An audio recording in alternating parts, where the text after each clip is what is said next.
It would make sense, right? Yeah. Water and electricity shouldn't mix. We're trying to give the customer lifetime value, meaning that every time we come out, they know that we've already inspected for things that could happen in the future as well. The second thing is by saying why we're doing it. Yeah. So I want to ensure that the emergency electrical shutoffs are in place and that they're functional before I have to touch any energized equipment. And they might say, well, why is that interesting? Well, without looking at the panel, how could you be sure that the main electrical control point, this is where the power starts? Wouldn't it make sense that you check where the problem begins? Wouldn't you want to check it from its source? Yeah. Or you can even go further and say, well, in order to provide you with the highest level of reliability, experience, and safety, we have to look at the main electrical enclosures. This is the only way that we can give you a price that will not go up.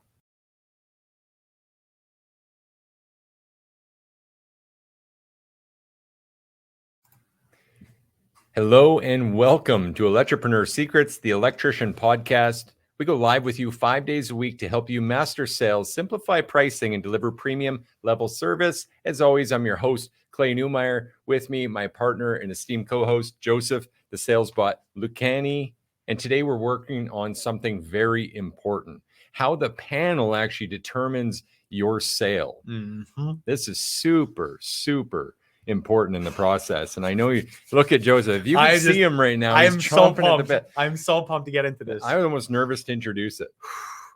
Just let me loose. Let me loose. Let me loose, boss. Let me loose. Okay. So we're actually going to be touching on a couple places in our process today. And so here's the free value. Let us unload on you guys. Joseph, how important is the panel in this sales process? It is the most important thing that you can possibly be doing. And the reason why is this. What we need to do is we are establishing whether or not this customer is going to believe us as the liked, trust, and respected individual in their home. And let me explain why. I feel some differentiation coming. Oh, it's coming heavy. So every one of us has experienced an unprofessional electrician. But the problem is that we don't often identify with that person. We always say we're better than that person. But the customer has not seen a difference yet. We need to create the difference in the experience that they've received. Because if they've worked with us and they've worked with them, they would know that we're better. But how can we convince them we're better before they've purchased?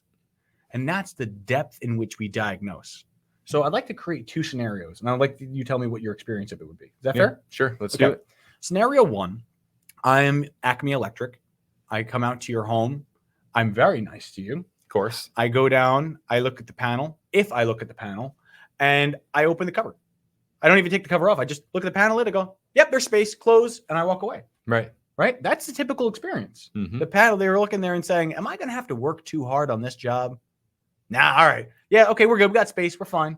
Yeah. And for just a second, I'd love to touch on that without ruining your momentum. Go for it.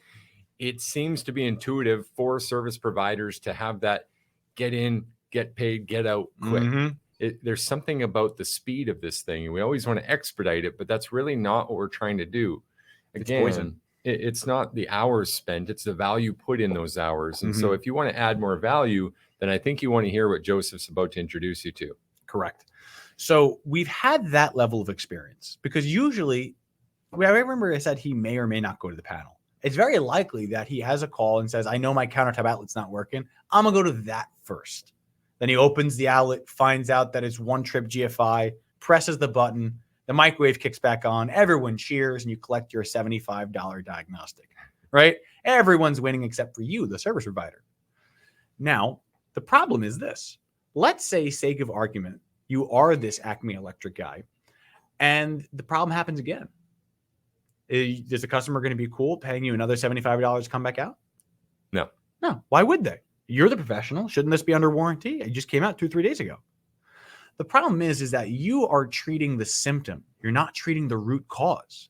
If you can go and get the GFI to stop tripping, great. But shouldn't you look and figure out why it's tripping in the first place? I would think so. That's why in our process, the very first thing we look at, regardless of what the customer says, is we look at the panel first. Go to the panel first. The reason why it's so essential that we need to do this is because a lot of times that's the system that's providing the power for everything else. And if the heart or the brain isn't healthy, could we understand that the body isn't going to be healthy as a result? Yeah, definitely. So the issue that we're running into then is if you have it set up to where you're not looking at the panel, you will miss on all the additional safety concerns that could be affecting this. So let's say, sake of argument, you follow Acme Electric. Acme Electric came by, they opened up the cover, they took a look, and they're like, it's fine, got space, GFI trips, we reset it, you're good. Here at Service Electrical, we show up, and the very first thing we do is take off the cover. Now, what do you think the customer is going to say when the other guy didn't even go to the panel and we're insisting that we have to look at the cover? What are they going to say? Well, at first, they might even be in disbelief because the beliefs that they now have, because they didn't know before, is that you don't need to do that. Correct. Because how often does the average homeowner understand electrical theory principles? So they might even ask you, well, why are you doing that?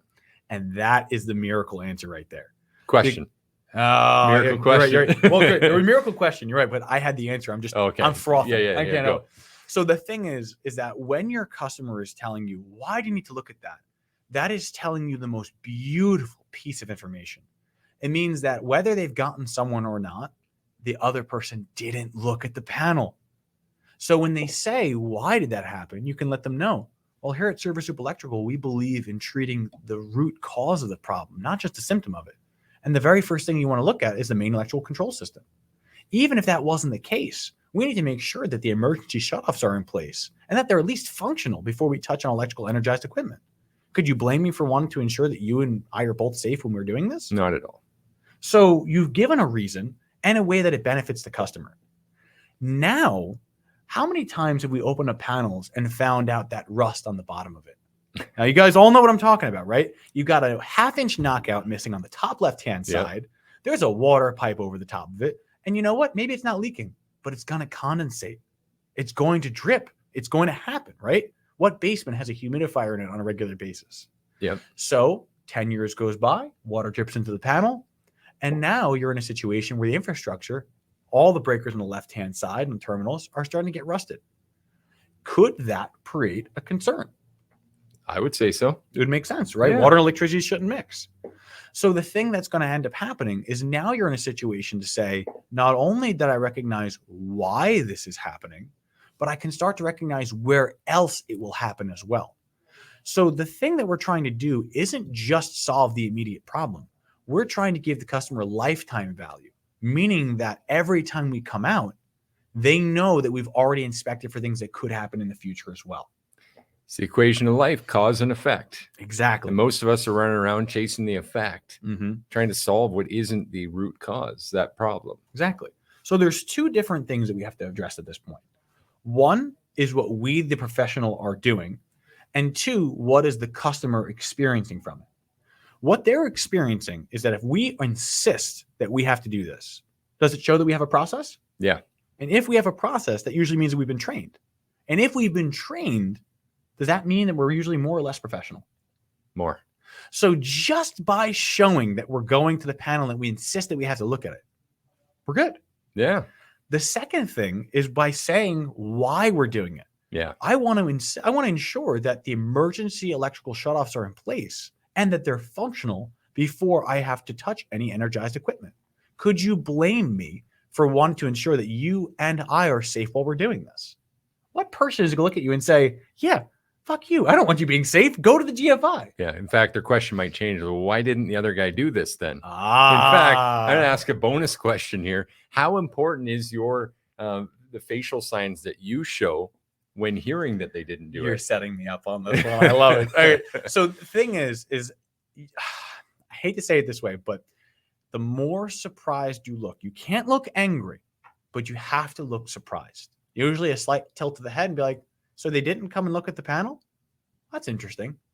And they might say, well, why is that interesting? Well, without looking at the panel, how could you be sure that the main electrical control point, this is where the power starts? Wouldn't it make sense that you check where the problem begins? Wouldn't you want to check it from its source? Yeah. Or you can even go further and say, well, in order to provide you with the highest level of reliability, experience, and safety, we have to look at the main electrical enclosures. This is the only way that we can give you a price that will not go up.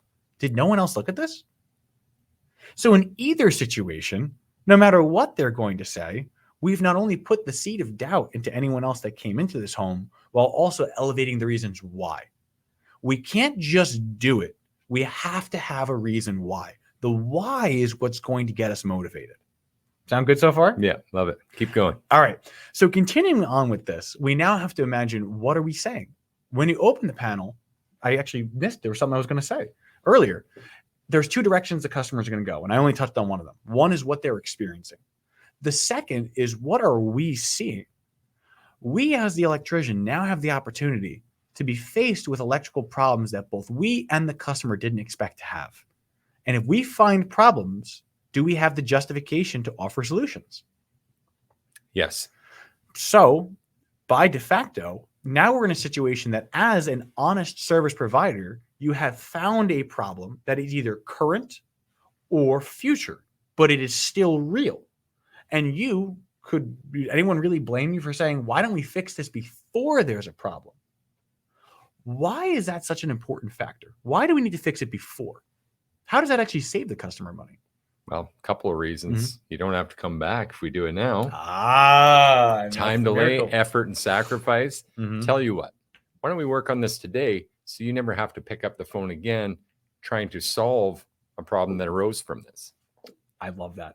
Can I add a little bit of spice to it? Let's do it. So let's say let's say you're the customer, right? This kitchen GFI went out and I didn't look at the panel.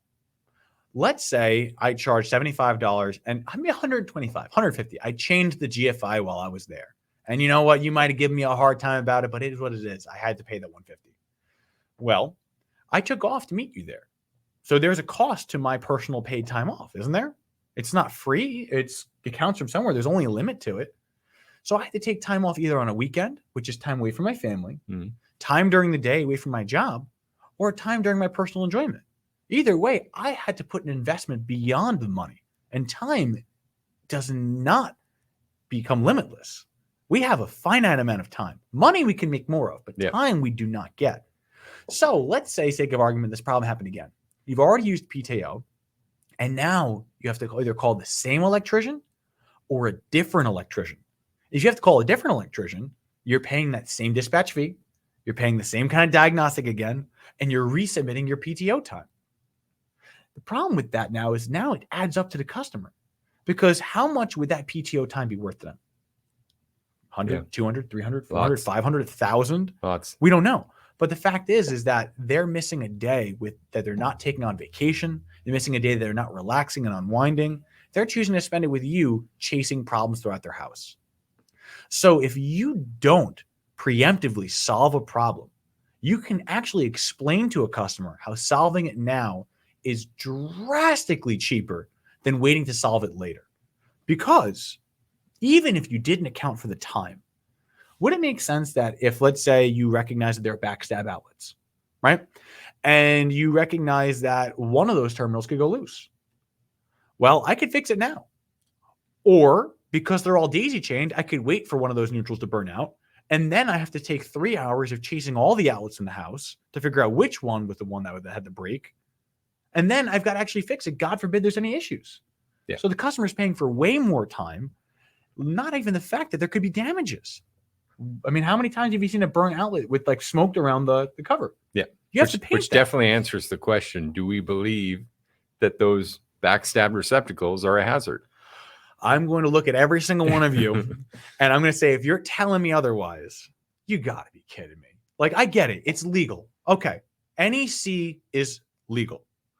But we've all can agree that the NEC is not an instruction manual for untrained people. We just know that's the bare minimum for a new construction contractor to come in to speed wire these things and get them done. But would you truly justify that in your home? Even if it was not unsafe. Let's say there was no issue whatsoever with the spring coils. If it ever broke, wouldn't it make sense to at least have them pigtailed so that only one goes wrong instead of the whole chain? Come on. Even if it's not illegal, is that the only thing keeping us from performing good service? Whether or not the cops are going to come get us? It's logical to me. But hey, I'm an industrial background guy. I want to pull out a torque screw head and actually write down the exact torque I put on that thing. Oh, too, so. God, I love it. I thought 2 guns tight counts. Yeah, doesn't 2 guns tight count? Yeah, impact. Boom. Boom, done. Yeah. It's cross-threaded. It ain't going nowhere. Hey, you said something else before, and I know we weren't going this way, but since we're doing more than just replacing that GFCI, wouldn't it make sense to offer that club membership and roll that in today? Hey, and since we're rolling that in today, this would also waive all future diagnostic service calls fees. But also, being that we're refreshing that panel, I guarantee you're not going to have any more problems from that place anyway.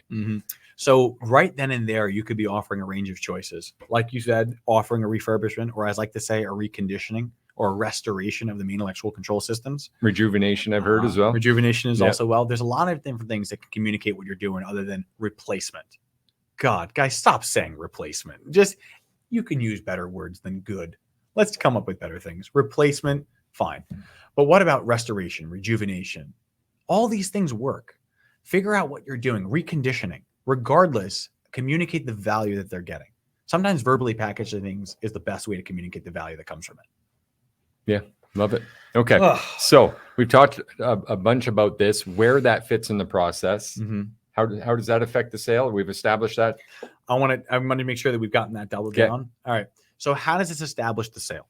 What it's done is, at the very least, the customer now has a strong differentiation. On one hand, you've got Tank Top Terry, who came in, who said, I'm just going to change one thing and get out. And then you have you, who are insisting on checking out all the safety systems, so it directly benefits the customer. You show that you have a process. You show that you're committed to their safety and yours. And then after inspecting the system, you're preventing problems before they happen. Just on the same call with the same customer, have we not created a substantial amount of differentiation? Absolutely. So you now have the entitlement to create options where normally you could not have, without reaching or stretching or being salesy. The customer has seen the additional value of you being there. And as you mentioned, even if you had that base GFI, you could be offering your first class membership as a way of bridging the gap. So simple math. Their understanding is up. So your expertise is up. So trust is up. Options are up, which means sales are up. And you've offered club membership as well. So everything across the board has been offered. Easy service, everything. Just, it doesn't get better than this. Love it. So the action item's clear here. We had two. If you did them both, I would say that would be the all-star, or is there more than that? Let's see. So there was definitely go to the panel first, not the location of the fault. Correct. That is a non-negotiable, guys. You have to go to the panel first, and you have to tell them why. If you don't tell them why, it's going to appear salesy, and we don't want to be those kind of people. And the second piece was making sure to remove that cover and do a proper inspection. And the best thing about it, I'm going to say, you want to hear the all-star action? Yeah, let's spice this. The all-star action is be quiet while you're doing it. Intentionally be quiet. And if you're going to say anything, don't say words. Just, that's interesting. The best thing about that is you're going to get the customer whether they're interested or not. I have said those lines before, and I've had customers say, what, did you find a double tap? And suddenly, what does that tell you that they're expecting you to tell them? If someone says, did you see this? Or, what did you see? It means that they believe that there is a problem to start with. And the second thing is, if they say a specific problem, it means that there's someone else was there. So not only have we gotten in front of the panel, gotten there first, opened the cover, but we keep quiet while we're diagnosing. We will not talk our way out of this. At this point, it's your job to lose. So let me get this straight. The all-star action is actually not to do much. For once, it was to be quiet. It's to be quiet. It's just be quiet while you're there. Show that curious face. It's the best way. Diagnose as if you are a medical professional. All right. Today, I truly believe we delivered in helping you guys master sales, simplify pricing, and deliver premium level service, at least enough to have some distinguishment, some distinction. As they say, service to others is the highest form of distinction. So we should make sure you have some intent in yours. That's why we invite you to continue listening to us 5 days a week, right here in either the Electripreneur Facebook group or wherever you found us in your podcast land. If you want to tell a friend about us, you can tell them to search Electripreneur or the Electrician Podcast. It's just that easy. I'm Clay Newmeyer. This is Joseph Lucani. Can't wait to see you guys again. Looking forward to it.